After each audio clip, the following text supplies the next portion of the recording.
Hi అందరికీ. ఈరోజు నేను పప్పుచారు తెలంగాణ స్టైల్లో పప్పుచారు ఎలా చేయాలో చెప్పాలనుకుంటున్నాను. దీన్ని సాంబార్ అని కూడా అంటారు. సో పప్పుచారుకి మనకి కావాల్సింది కందిపప్పు. సో 2 గ్లాసెస్ కందిపప్పు తీసుకున్నాను నేను. చిన్న గ్లాస్ అది కూడా. మన టీ గ్లాసెస్ ఉంటాయి కదా, ఆ టీ గ్లాసెస్ అంతా కందిపప్పు తీసుకొని నానబెట్టాను. బాగా వాష్ చేసేసుకొని నానబెట్టుకున్నాను. ఎందుకు నానబెట్టాను అంటే, ఒకటి పప్పు తొందరగా ఉడికిపోతుంది. ఇంకొకటి ఏంటంటే మనకి గ్యాస్ ప్రాబ్లం అనేది రాదు మనం ముందే పప్పు అనేది ఉడకబెట్టుకుంటే. ఇంకొకటి చింతపండు నానబెట్టాలి. ఇప్పుడు నెక్స్ట్ చింతపండు మనకు కావాల్సినంత పులుపు, మనకు ఎంత పులుపు తింటామో అంత చింతపండు నానబెట్టుకొని పక్కకు పెట్టుకోవాలి. ఇప్పుడు కడాయిలో కొంచెం ఆయిల్ వేసుకొని అందులో చీల్చి కట్ చేసుకున్న మన పచ్చిమిర్చి ఉంటుంది కదా, ఆ పచ్చిమిర్చి వేసుకోవాలి ఆయిల్లో. అది బాగా వేగనివ్వాలి.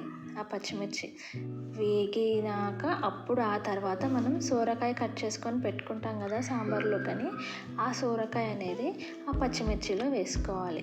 ఇదంతా ప్రాసెస్ అయ్యే వరకు మనం పప్పు పక్కన నానబెట్టుకున్న పప్పు పక్కన కుక్కర్లో ఉడకబెట్టుకుంటే 3 విజిల్స్ ఉంచుకుంటే చాలు. పప్పు ఉడకబెట్టేటప్పుడు కొన్ని వాటర్ వేసుకొని అందులో కొంచెం పసుపు వేసి ఆ తర్వాత దాని మీద కొంచెం ఆయిల్ వేసి ఉడకబెట్టండి. 3 విజిల్స్ వస్తే చాలు. పప్పు మంచిగా మెత్తగా ఉడికిపోతుంది. ఇప్పుడు ఈ సొరకాయ అనేది ఆయిల్లో బాగా మగ్గనిద్దాము. ఇలా మగ్గేటప్పుడు మనం ఈ సొరకాయలో వాటర్ అస్సలు వేసుకోకూడదు. వాటర్ వేస్తే టేస్ట్ ఉండదు అస్సలు. సో సొరకాయ ఆవిరికి అదే మగ్గిపోతూ ఉంటుంది. మధ్య మధ్యలో మనం లిడ్ పెడుతూ దాన్ని బాగా మగ్గనివ్వాలి. అప్పుడప్పుడు చూస్తూ కలుపుతూ ఉండాలి, అంటే మాడనివ్వద్దు దాన్ని. సో చిన్న ఫ్లేమ్ పెట్టుకొని మనం కలుపుతూ ఉంటే చూడండి మంచిగా మగ్గిపోతుంది సొరకాయ త్వరగానే, ఎందుకంటే అందులోనే వాటర్ పర్సంటేజ్ అనేది ఉంటుంది. తర్వాత టొమాటోస్ నేను 2 తీసుకున్నాను. మీరు కావాలంటే ఒకటి కూడా వేసుకోవచ్చు. ఒక టమాటో అందులో వేసేసుకొని అప్పుడు కొంచెం పసుపు వేసుకున్నాను. ఆ కొంచెం పసుపు వేసుకున్నాక కలుపుకొని బాగా ఇప్పుడు లిడ్ పెట్టేసేయండి కొద్దిసేపు, ఎందుకంటే టొమాటో కూడా బాగా మగ్గాలి కదా. సో లిడ్ పెట్టేసేసి కొద్దిసేపు ఉండనివ్వండి.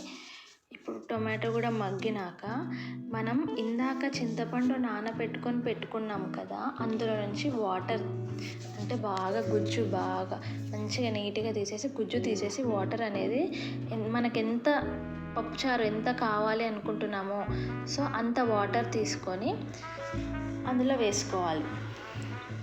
మాకైతే ఇది సరిపోతుంది, సో అందుకే నేను అంత క్వాంటిటీ తీసుకున్నాను.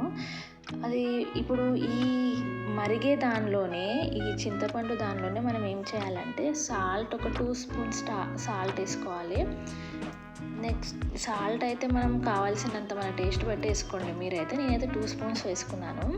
తర్వాత 1 స్పూన్ కారం.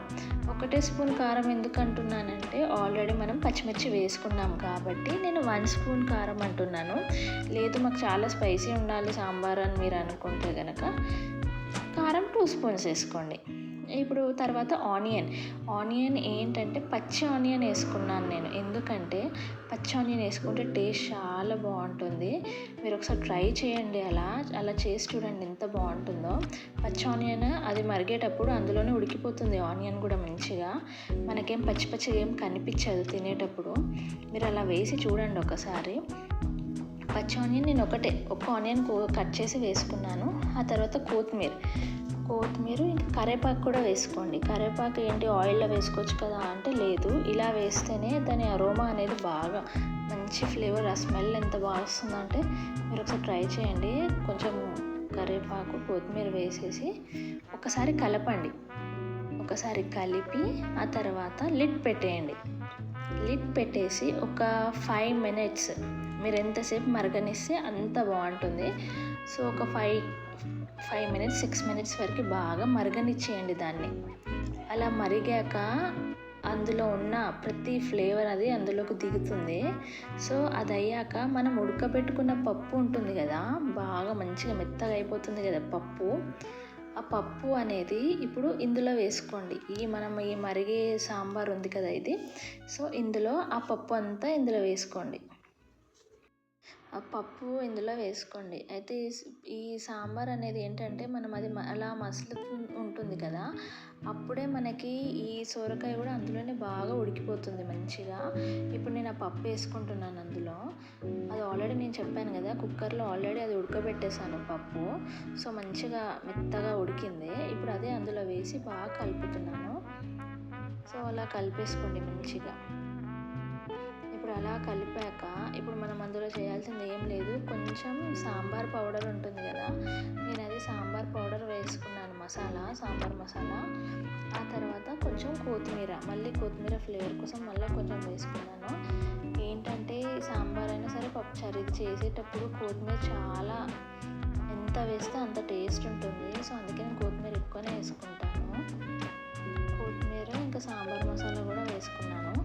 వేసుకొని మళ్ళీ అది ఒక 5 మినిట్స్ వరకు బాగా మరగనిచ్చేయండి. అది ఎంత మరిగితే మనకు అంత టేస్ట్ ఉంటుంది. అయితే షార్ట్స్లో పెట్టేయచ్చు, ఇది 2-3 మినిట్స్ వరకు షార్ట్స్లో పెట్టేస్తే ఏంటంటే ఫాస్ట్గా వెళ్ళిపోయేసరికి సరిగ్గా అర్థం కాదు. అందుకే నేను ఇంత లాంగ్ వీడియో పెడుతున్నాను. ఎందుకంటే సాంబార్ ఇది ఈ ప్రాసెస్లో చేసి చూడండి మీరు, చాలా బాగుంటుంది. పిల్లలైతే చాలా ఇష్టంగా తింటారు మా ఇంట్లో సాంబార్. సో సాంబార్ మసాలా వేసుకున్నాను, అది కలిపేసి బాగా ఇప్పుడు మళ్ళీ లిడ్ పెట్టేసి కొద్దిసేపు అలా మరగనిచ్చేయండి.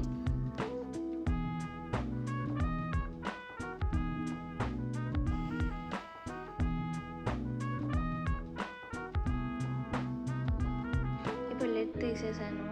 అంతా మొత్తం అన్ని మనం వేసిన ప్రతిదీ అందులో ఫ్లేవర్స్ అందులో దిగాయి. ఎంత బాగుందంటే స్మెల్ అంత బాగుంది, నిజంగా అంత బాగా కనిపిస్తుంది కూడా, టేస్ట్ కూడా అంతే బాగుంటుంది. మీరు ఇంట్లో ట్రై చేసి చూడండి ఒకసారి ఇలా. అయితే ఏంటంటే ఇది చేసిన ప్రాసెస్ ఇంత పెద్దగా ఉంది కానీ ఒకసారి మీరు ట్రై చేయండి ఇంట్లో, ఎంత టేస్ట్ ఎంత బాగా వస్తుందో నాకు కమెంట్లో కూడా చెప్పండి. ఇంకోటి ఏంటంటే మనం లాస్ట్ ఇదంతా అయ్యాక బెల్లం పౌడర్ ఉంటుంది కదా, కొంచెం అంటే కొంచెం చూడండి, అలా కొంచెం వేసి చూడండి, వేరే లెవెల్ ఉంటుంది అసలు ఆ టేస్ట్. ఇది సీక్రెట్ అనుకోవాలి అసలు నిజంగా సాంబార్లో. అది కొంచెం బెల్లం పౌడర్, సరే బెల్లం లేదు అనుకోండి, ఒకవేళ లేదు అనుకుంటే షుగర్ కూడా వేసుకోవచ్చు. అది కూడా ఎంతో కాదు, ఒక 1/2 స్పూన్ అంతే, 1/2 స్పూన్ వేయాలి షుగర్. ఇది అలా అయిపోయి ఒక 2 మినిట్స్ అలా తిప్పేసి పక్కకు పెట్టేయండి. ఇంకా సాంబార్ అయినట్టే ఆల్మోస్ట్. ఇంకా నెక్స్ట్ ఇంకో కడాయిలో మనం ఏం చేయాలంటే కొంచెం ఆయిల్, ఎందుకంటే పోపు కోసం ఆయిల్ వేసేసి అందులో జీలకర్ర ఇంకా ఆవాలు, మన పోపు దినుసులు ఉంటాయి కదా, సో అవి నార్మల్లీ అవి వేసేసేయాలి. వేసేసి కొంచెం అట్లా ఆయిల్ వేడెక్కాక ఇప్పుడు నేను ఎండుమిర్చి, వెల్లుల్లి ఇంకా కరివేపాకు 3 వేసేసాను. ఆ 3 వేసి అవి బాగా వేగాక ఈ పోపు మొత్తం మంచిగా గోల్డెన్ బ్రౌన్ వచ్చేసి మంచిగా వేగాక ఆ వెల్లుల్లి స్మెల్ కూడా బాగుంటుంది, మంచిది కూడా.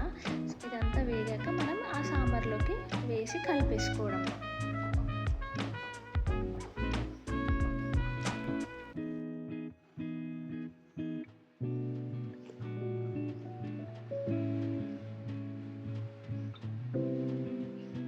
వేగింది ఫుల్గా. సో ఇప్పుడు వేగింది కదా, దీన్ని మనం సాంబార్లోకి వేసి కలుపుదాము.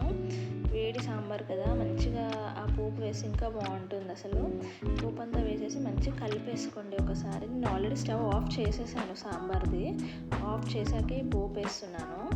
ఇప్పుడు అది వేసాక ఒకసారి కలపండి మంచిగా. చూసారా ఎంత బాగుందో అసలు, స్మెల్ కూడా అంత బాగుంది, టేస్ట్ కూడా అంతే బాగుంది. మీరు కూడా ట్రై చేయండి. ఇంత వీడియో చూసినందుకు ప్లీజ్ ఒక లైక్, సబ్స్క్రైబ్ కూడా చేసుకోండి. ఇంకా చాలా తెలంగాణ స్టైల్లో చేసి ప్రతి ఐటమ్ నేను చేసి మీకు చూపిస్తాను. చూడండి ఎంత బాగుంది.